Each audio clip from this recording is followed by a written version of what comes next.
Ridley Scott's Napoleon film has drawn criticism for its historical accuracy, or lack thereof, and Ridley Scott has fired back at these critiques. A common thread I find amongst Scott's responses is that he mistakes good history for good cinema. The problem is that good history and being a good movie aren't intrinsically linked.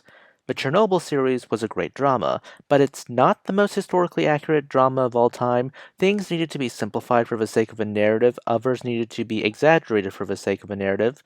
For example, the main characters come off as a set of super engineers and nuclear physicists because they were essentially stand ins for the many teams of engineers and scientists who had to mitigate this disaster. The pre med majors I watched this with were also pointing out that the radiation sickness as depicted in Chernobyl isn't accurate. It's more like they don't have an immune system rather than treating radiation sickness as contagious.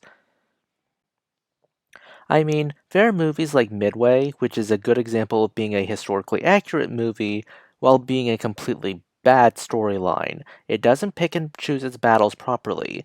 Watching Midway felt like you needed a corkboard and string in order to make sense of it from a narrative perspective. And come on, Midway was made by the same guy who created that awful 90s Godzilla movie and Moonfall.